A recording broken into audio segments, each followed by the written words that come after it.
अस्सलाम वालेकुम dear readers, कैसे हैं आप सब। उम्मीद है आप सब खैरियत से होंगे। आप इस वक्त चैनल द इमेजिनेटिव नावल पे मौजूद हैं। मैं हूं आपके साथ इमामा मलिक। इस चैनल पे हम रमजान स्पेशल नावल रीड कर रहे हैं। नावल रीड करने से पहले अगर आपने अभी तक मेरा चैनल सब्सक्राइब नहीं किया तो सबसे पहले मेरा चैनल सब्सक्राइब कीजिए। कमेंट सेशन में ज़रूर बताएं कि आपको आज की एपिसोड कैसी लगी और आपको नावल कैसा लगा। और वीडियो पसंद आई तो लाइक कीजिए। तो चलें स्टार्ट करते हैं आज की एपिसोड। रमजान स्पेशल विद शरारत मुबारक हो। मुकल्लम इमामा मलिक। किस्त number 10, part number 2। Farooq Khan अपने साथ रुकैया खानम, जुबैर खान और वकास साहब को लेकर आए थे और वहाज खान को भी लेकर आए थे क्योंकि जानते थे कि इनकी लाडली को इन्होंने किस तरह काबू करना है। क्यों इस तरह तो फरहान और वासिक को छोड़ने वाली नहीं थी जब तक इन दोनों को टॉर्चर करके इनका हाल बुरा ना कर देती। आखिर को कानून तोड़ा था इन्होंने, इसीलिए वो अपने साथ वहां हाजर रुकैया खानम को लेकर आए थे कि इन दोनों के कहने को वो नहीं टाल सकती। इसलिए इन दोनों की बात मानते हुए वो इन दोनों को छोड़ देगी। हारिया खान तो इनकी इस चालाकी पर दांत पीसती रह गई, लेकिन साथ साथ कुछ मुतमाइन भी थी।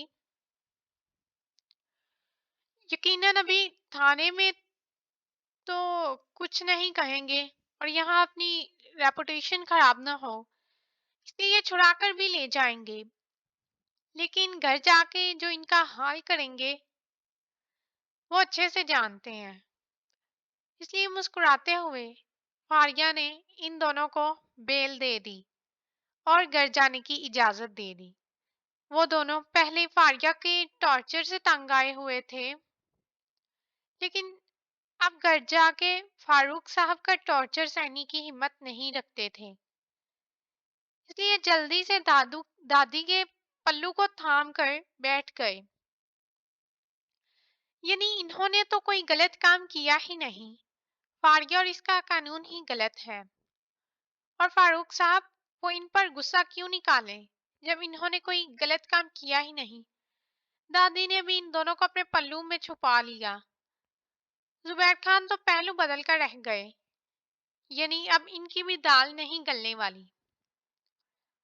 मुश्किल से मौका मिला था अपनी ब्लैकमेलिंग को कम करवाने का, लेकिन क्योंकि दादी के होते हुए किसी की मजाल कि इनके पोतों को कुछ कह सके। फारूक साहब तो गुस्से से दांत ही पीस कर रह गए। यानी बच्चों, अब तो बच गई हो, लेकिन जब अम्मा जान बीच में ना होंगी तब देखना मैं तुम लोगों का क्या हाल करता हूँ। आंखों ही आंखों में इन्हें इशारा करके गाड़ी में बैठ गए। अब सब घर की तरफ रवाना हो गए थे। इन्होंने फारिया खान को कुछ भी नहीं बताया था। इनका इरादा फारिया खान को सरप्राइज देने का था। जुम्मे वाले दिन इसे निकाह का सरप्राइज दिया जाएगा तो वो हैरान रह जाएगी। सब जानते थे कि वो इस इनकार तो कभी नहीं करेगी, तो सरप्राइज देने में क्या हर्ज है। लेकिन सरप्राइज तो बरीरा शाह को मिलना था, जो बड़ी बड़ी प्लानिंग कर रही थी फहाज खान को फारिया के अताब से बचाने के लिए।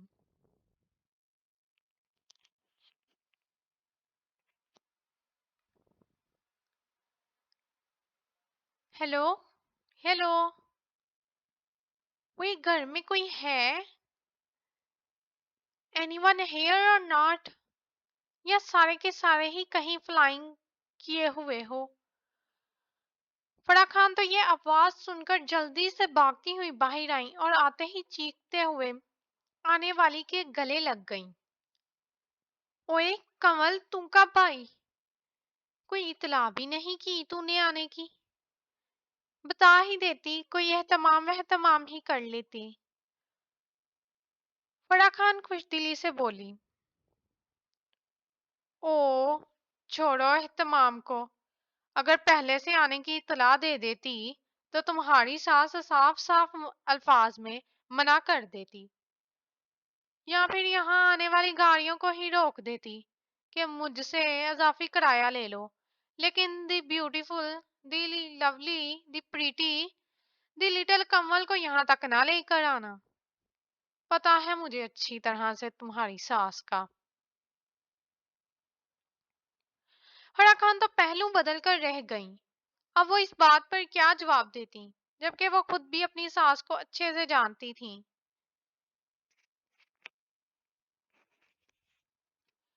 इतने में ही शर्मिला खानम आई और बोली, ऐसी भी कौन सी सुनामी आ गई है फरा खान कि तुम्हारी चीखें ही निकल गई हैं। और फिर इनके पीछे कमल को देखते ही बोली, अच्छा, तो ये कनोला आया है। Mind yourself old lady. Sharmila Khan के कहने पर कमल झट रोब जमाते हुए बोली, and to whom was has this canola been told? Why did you think such a sweet lotus flower looked like a canola? You have such a bad taste. You don't know how Waqas Sahib likes it. Oof. Either way, the poor thing is still going through the pain of what happened to them. The mountain of shame has been found. Well, still ashamed of small things or not. और ये canola किसको बोला है? तुम्हें क्या इतना sweet सा कमल का फूल कनोला जैसा लग रहा है? बहुत ही वैसे बैड टेस्ट है तुम्हारा। पता नहीं वकास साहब को कैसे पसंद आ गया, या फिर बेचारे अभी तक इसी दुख में फिर रहे हैं कि इन्हें ये क्या शर्म का पहाड़ मिल गया। वैसे अभी तक वैसे ही छोटी छोटी बातों पे शर्माती हो, या फिर थोड़ी अकल वकल आ गई है तुम्हें? शर्मिला खान तो अकल वाली बात पे तप ही गई। यानी इन्होंने इसे क्या बेवकूफ समझ लिया है। बोली, मुझे तो खासी अकल है, और इतना भी पता है कि किसी के घर में बिना बुलाए नहीं जाते, और ना ही बिना इत्तला के जाते हैं। तुम्हारी इस बात का क्या मतलब है?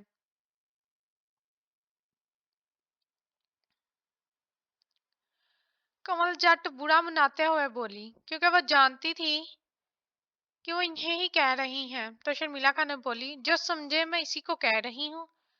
वैसे यहाँ कौन सा लोगों के पास कोई दिमाग है जो समझ ले और मुंह उठा के लोगों के घर आ जाते हैं। खैर, अब आ ही गई हो तो बैठो, तुम्हें कोई ठंडा गरम ही पिला दें, तुम्हें तुम्हारे घर रवाना करें। What does this mean? क्या मतलब है इस बात का? और आपा, आप कब से इसकी इस तरह की बातें बर्दाश्त कर रही हैं? ये आपकी लिटिल ब्यूटीफुल सिस्टर को इस घर से गेट आउट होने का कह रही है, और आप खामोशी से सुन रही हैं। You also want me to live here as your sass and Devarani? Well, then I am out of here.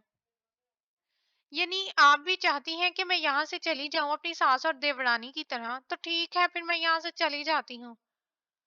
अरे अरे कमल, कहाँ जा रही है? इसको तो आदत है, जब से इसकी शर्म खत्म हुई है तब से इसके पास कुछ ज्यादा ही लंबी जुबान आ गई है। पहले इसकी जुबान जो है वो चलती ही नहीं थी, इसीलिए तो मेरी सास ने इसे अपने घर की बहू बनाया। वरना मेरी सास को इसकी जुबान के जौहरों का पता होता तो ये यहाँ ना होती। हाय काश ये यहाँ ना होती और इनकी जगह मैं होती, कमल खान दुखी लहजे में बोली। तो फरा खान ने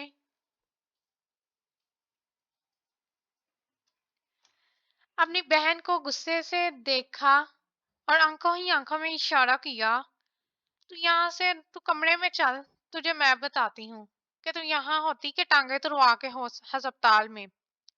फरा खान बोली, शर्मिला खान, तुझे क्या मसला है? जो तू मेरी बहन के साथ इस तरह से बिहेव कर रही है? जब तेरे घर वाली या तेरी छोटी बहन आए तो इसे किस तरह मैं कितने प्यार से बिल्कुल अपनी छोटी बहन की तरह प्यार देती हूँ। शर्मिला खानम को तो तप ही चढ़ गई। इन्हें अच्छे से याद था कि जब इनकी बहन आई थी तो इनके साथ क्या सलूक किया गया था। बोली, जाओ जाओ रहने भी दो, इतने झूठ बोलती हो, पता नहीं तुम्हारी जुबान सहन कैसे कर लेती है तुम्हारे झूठों को। खैर मुझे क्या लगे, सबने अपनी अपनी कब्र में ही जाना है, जितने मर्जी झूठों के पहाड़ बनाए मुझे क्या। फराह खान की बात पर टप गई और बोली, तुझे मुझे कब्र में भेजने की इतनी जल्दी है? मैं तो यहीं पर हूँ और तेरे कब्र में जाने से पहले यहाँ से हिलने वाली नहीं हूँ। शर्मिला खानम बोली, हाँ हाँ, मुझे पता है कि तू हम सबको मार के ही मरेगी, इतनी डीठ हड्डी तू है तेरी, इतनी डीठ हड्डी तो है तेरी। मारिया खान जो इन दोनों को लड़ाने का सोच रही थी, इन दोनों को लड़ते देखकर खुद को कमीनी सी दिल ही दिल में खुशी हुई। यानी इसका तो मकसद पहले ही पूरा हो रहा है, यानी अब ज्यादा मुश्किल नहीं होगा इन दोनों से काम करवाना। और अब तो कमल जट भी आ गई हैं, यानी इन सबको मिलकर अच्छा खासा बेवकूफ बनाएगी और अपने सारे काम इन्हीं से निकलवाएगी। इनके पास आई और खुशामद करते हुए बोली, ताई अम्मा और खाला जानी, आप लोग कमरे में चले ना, अम्मी को तो ऐसे ही आदत है। शर्मिला खानम ने इसे आंखें दिखाई, यानी माँ के सामने ही माँ को बुरा भला कह रही है। लेकिन इसने जरा लिहाज ना किया क्योंकि इसके पास इनको सेट करने का भी अच्छा खासा प्लान मौजूद था। वानिया खान को शामदी लहजे में बोली, कमल खाला अब इतनी थकी हुई आई हैं और आते ही इनकी बातों में लग गई। आई बैठे, मैं आपके लिए कुछ अच्छा सा लेके आती हूँ। वैसे तो मैं अभी अभी अस्पताल से आई हूँ, थोड़ी देर पहले, काफी थकी हुई हूँ। लेकिन आप आई हैं तो थोड़ी खातिरदारी तो करनी हुई होगी ना। कमलजट इसके प्यार को देखते हुए बोली, ना ना ना मेरे बच्चे, तुम क्यों ये जहमत करोगी, मैं हूं ना। Let's go in the kitchen, मैं अपने लिए भी कुछ बनाती हूँ और तुम्हारे लिए भी, because I cook very very tasty food, hope you like. Vaniya Khan की पंजाबी एक्सेंट में इंग्लिश बोलने पर अब अपनी हंसी को रोके हुए थी। बोली, यस ऑफ कोर्स खाला जानी। तो कमल जट बोली, you are much genius girl, इसीलिए तो मेरे फराज को पसंद हो। वानिया खान ने शर्माने की कोशिश की लेकिन बुरी तरह नाकाम हुई और खुद पर लानत भेजी। यानी शर्मिला खान की बेटी होते हुए इसे शर्माना भी नहीं आता। सही कहती है इसकी माँ कि वो इन पर बिल्कुल भी नहीं गई। खैर गई तो वो अपने बाप पर भी नहीं, अगर जाती तो कम से कम सफाई सुथराई में ही थोड़ी अच्छी होती। लेकिन इसका तो कमरा ही इस कदर बुरा मंजर पेश कर रहा होता था कि फराज खान अक्सर इसका कमरा देखकर ही ये पूछता था कि शादी के बाद इसके कमरे का क्या हाल होगा। कि फराज जैसे नफासत पसंद इंसान को गंदगी जरा भी पसंद नहीं थी, तो आर्या खान साफ कह देती थी कि जिसे सफाई पसंद है वो खुद ही कर लिया करे। जबकि फराज खान को अपना आप वकास साहब से कुछ अलग दिखाई नहीं दे रहा था। यानी शादी के बाद वो भी हाथ में कपड़ा पकड़े रखेगा और इसकी बीवी जहां जहां कचरा फेंकेगी, गंदगी मचाएगी, वो इसे ही साफ करना पड़ेगा। और ये बात वो कई दफा साफ अल्फाज में इसे कह चुकी थी। लेकिन फराज खान कहा करता था कि अगर प्यार किया है तो अब बर्दाश्त तो करना ही पड़ेगा, ये छोटी मोटी कुर्बानियां तो देनी ही पड़ेंगी। जबकि रुकैया खाना हमेशा से इसे ताना दिया करती थी कि वो बिल्कुल इनके बेटों की तरह जनमुरीद बनेगा। जबकि इस बात पर इनके दोनों बेटे पहलू बदल कर रह जाते थे कि इन्होंने आज तक अपनी माँ की किसी बात का इनकार नहीं किया और अपने बच्चों को भी यही दर्श दिया और इसी बात पर अमल किया और बच्चों को भी करने का कहा कि इनकी सबकी माओ से पहले इनकी दादी का दर्जा है, इसलिए इनकी किसी भी बात का इनकार ना किया जाए। और सब बच्चों ने इनकी इस बात का पास भी रखा। इसीलिए तो रुकैया खानम के हर फैसले पर, हालांकि इनकी जिंदगियों के फैसले पर भी इन्होंने बिना चूं चरां किए कबूल किया। हालांकि फरहान खान अरमीश खान को जरा भी पसंद नहीं करता था, लेकिन रुकैया खानम की खातिर इसने इससे निकाह भी कर लिया। और वहाज खान जो कि वारिया खान से डरता था, नापसंदगी का किसी को इल्म नहीं था, वो भी इस रिश्ते पर बिल्कुल राजी नहीं था, लेकिन फिर भी इकरार किया ताकि इसकी दादी को किसी किस्म का एतराज ना हो। लेकिन रुकैया खानम फिर भी इन्हें जन मुरीदी का ताना देने से बाज नहीं आती थी। मानिया खान कमल खान को लेकर किचन में जा चुकी थी, जबकि पीछे शर्मिला खान और फराह खान जोरों शोर से लड़ाई कर रही थी। और एक दूसरे के रिश्तेदारों की आमद पर किसने किस तरह का सलूक किया, वो अच्छे से एक दूसरे को जिता रही थी। जबकि इन्हें लड़ता देखकर जो कोई भी इधर का रुख करता, वो वापिस चला जाता, क्योंकि जानते थे कि इनकी लड़ाई किस कदर लंबी होने वाली है, जब तक कि वो अपनी अब तक की जिंदगी से लेकर अपनी शादी होने से पहले तक की जिंदगी तक न चली जाए। इसलिए सबने इससे अवॉइड करना ही बेहतर समझा, वरना वो भी बीच में ही पिस जाते हैं और वो दोनों अपनी लड़ाई छोड़कर आने वाले की बैंड बजा देती और मिलकर इसे इसके गुनाह याद दिला देती। देखते हैं कमल जट का कन्वेंशन आना कन्वेंशन वालों के लिए अच्छा साबित होता है या बुरा। कैसी लगी आपको आज के एपिसोड, कमेंट सेक्शन में जरूर बताइएगा। अगर आपने अभी तक मेरा चैनल सब्सक्राइब नहीं किया तो मेरा चैनल सब्सक्राइब कीजिए, वीडियो पसंद आए तो वीडियो को लाइक कीजिए। इंशाल्लाह कल मिलेंगे नई एपिसोड के साथ, और रमजान के खूबसूरत बाबरकत महीने को मजीद खूबसूरत बनाएं अपनी खूबसूरत स्माइल के साथ, दूसरों की मदद करके, दूसरों का एहसास करके। Ramzan special with your sweet smile. Stay happy, stay healthy. Subscribe my YouTube channel, like video and also sweet comments. जहाँ रहें खुश रहें, अल्लाह निगहबान। इंशाल्लाह फिर मिलेंगे नई एपिसोड के साथ। मेरे चैनल को सब्सक्राइब कीजिए ताकि आपको नेक्स्ट एपिसोड इजीली मिल जाए। अल्लाह हाफिज।